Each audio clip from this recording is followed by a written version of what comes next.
इस लेसन में मैं आपको रेंज रूल ऑफ थंब के बारे में बताऊंगी। ये स्टैटिस्टिक्स का टॉपिक है और बहुत सिंपल टॉपिक है। Range is approximately 4 times the standard deviation. ये रेंज रूल ऑफ थंब क्या कहता है? ये कहता है कि रेंज हम कैसे निकालते हैं? Highest value minus lowest value. Suppose आपके पास डाटा है और उसमें 10 आपकी हाईएस्ट वैल्यू है और 2 आपकी लोएस्ट वैल्यू है, तो आपके पास क्या आंसर आता है? 8, और ये आपकी हो गई रेंज।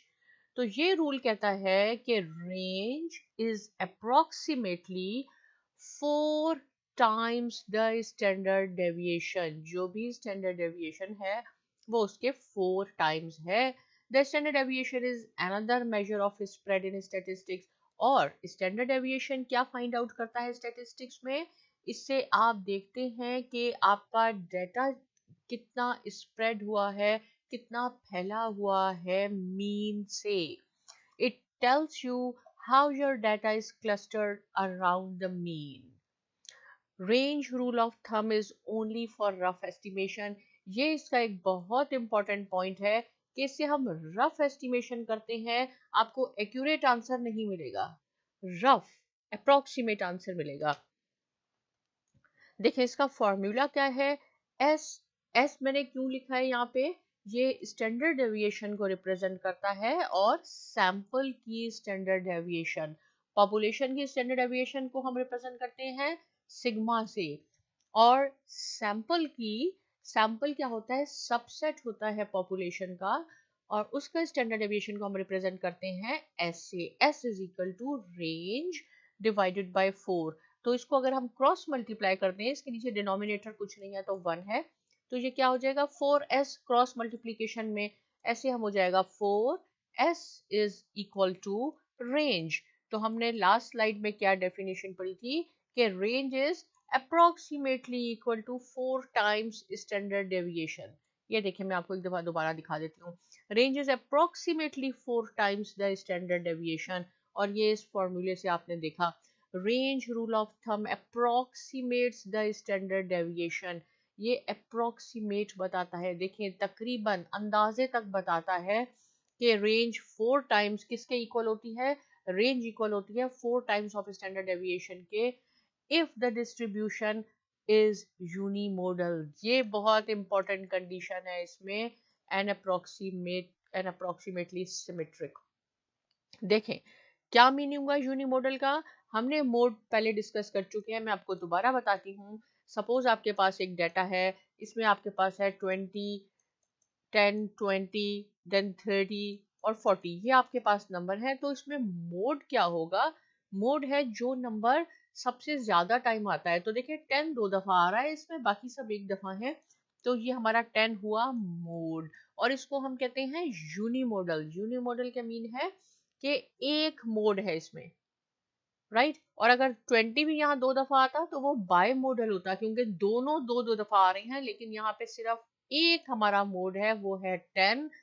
तो range rule of thumb apply होता है यूनी मॉडल डाटा पे, उसमें एक मोड होना चाहिए। अगर 2 मोड आएंगे तो रेंज रूल ऑफ थंब उस पर अप्लाई नहीं होगा, वो रफ अप्रोक्सीमेशन भी नहीं देगा, वो गलत आंसर दे देगा।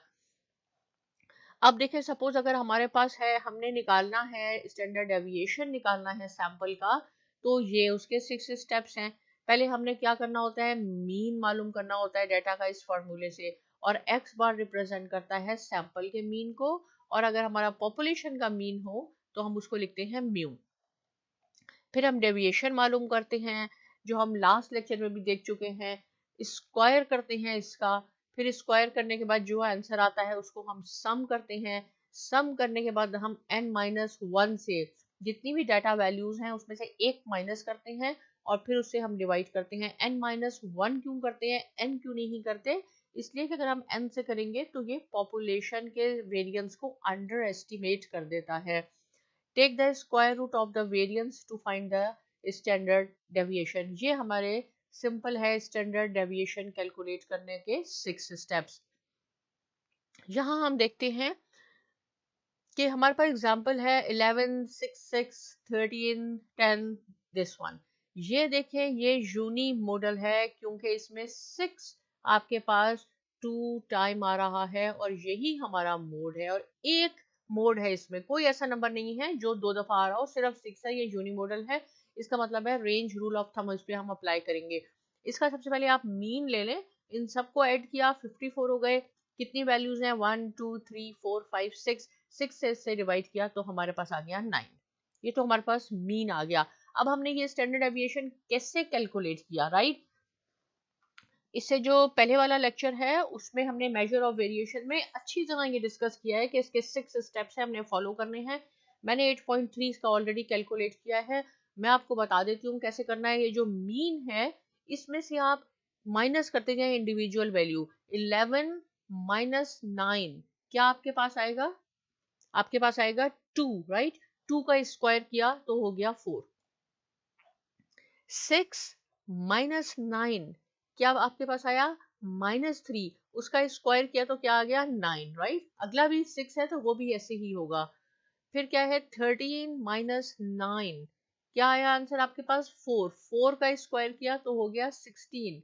और ये 10 माइनस 9 और 8 माइनस 9 दोनों आपके पास, एक -1 है एक +1 है, स्क्वायर करेंगे तो 1 1 हो जाएगा, राइट? इन सबको आपने टोटल किया, टोटल करने के बाद आपने इसको 6 से डिवाइड कर दिया, क्योंकि ये हमारे पास 6 ऑब्जर्वेशन थी, हम 6 से नहीं करेंगे, हम 6 माइनस 1 से करेंगे। n माइनस 1 क्योंकि ये सैंपल है, इसको आपने सबको इनको ऐड करना है और उसके बाद आपने इसको 5 से डिवाइड करना है। ये 6 ऑब्जर्वेशन है, लेकिन n माइनस 1 5 से आप डिवाइड कर दें, जो भी आंसर आएगा वो वेरिएंस होगा, उसका आप स्क्वायर रूट लेंगे तो आएगा 2.83। आपने करना है खुद, और अगर सॉल्व नहीं हुआ कमेंट सेक्शन में आप लिखेंगे, मैं आपको बताऊंगी। तो आपके पास आ गया स्टैंडर्ड डेविएशन 2.83। रेंज कैसे कैलकुलेट करते हैं? रेंज है इसमें highest value minus minimum value, 13 minus 6 which is equal to 7, right? और फॉर्मूला क्या था हमारे पास? S is equal to range rule of thumb का, S is equal to range divided by 4। तो रेंज हमारे पास आई 7, 7 को हमने 4 से डिवाइड किया तो स्टैंडर्ड डेविएशन आ गया 1.75। देखिए यहाँ से कैलकुलेशंस आया 2.85, यहाँ से आया 1.75, अंडर एस्टिमेट हुआ, इट इज अंडर एस्टिमेट। लेकिन रेंज रूल ऑफ थंब से रफ अप्रोक्सीमेट निकाल सकते हैं। अगर आपको जल्दी में चाहिए कि आपने स्टैंडर्ड डेविएशन निकालना है, ये डाटा है, बहुत बड़ा डाटा है, आपके पास 100 नंबर्स हैं उसमें, आपने उसकी स्टैंडर्ड डेविएशन निकालनी है, और ये आपने 6 स्टेप जो मैंने यहाँ बताए हैं, ये एक एक करके करेंगे तो आपका टाइम लग जाएगा। लेकिन आपको जल्दी में चाहिए rough approximate, range rule of thumb apply करेंगे। रेंज निकाल लें, जितना बड़ा भी डाटा है उसकी मैक्सिमम और मिनिमम वैल्यू निकाल के दोनों को माइनस करके 4 से डिवाइड कर दें, अप्रोक्सीमेट आपको आइडिया हो जाएगा कि इसकी स्टैंडर्ड डेविएशन क्या होगी। एग्जैक्ट आंसर नहीं आएगा। Range rule of thumb is only for rough approximation and should be used when distribution of data values are unimodal। बहुत इंपॉर्टेंट है, यूनिमॉडल होनी चाहिए, एंड रफली सिमेट्रिक। सिमेट्रिक का मतलब है कि आपका पास बेल शेप कर्व हो ऑलमोस्ट। ये अगर मीन है तो मोर और लेस दोनों तरफ एक जैसा डाटा डिस्ट्रीब्यूट हो, ये कंडीशन है। क्या देता है? रफ अप्रोक्सीमेशन देता है, जल्दी में निकालने, एग्जैक्ट निकालना है, ये आपने 6 स्टेप फॉलो करने हैं। लेकिन अगर आपको फौरी तौर पे आइडिया लेना है कि स्टैंडर्ड डेविएशन कितनी होगी, लार्जेस्ट और स्मॉलेस्ट वैल्यू लेके 4 से डिवाइड कर दें, स्टैंडर्ड डेविएशन आएगा approximate. Range rule of thumb can also be used to approximate the largest value और स्मॉलेस्ट वैल्यू भी।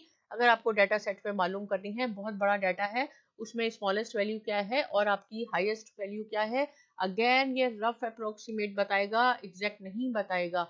Smallest and largest data value will be approximation to standard deviation below and above the mean.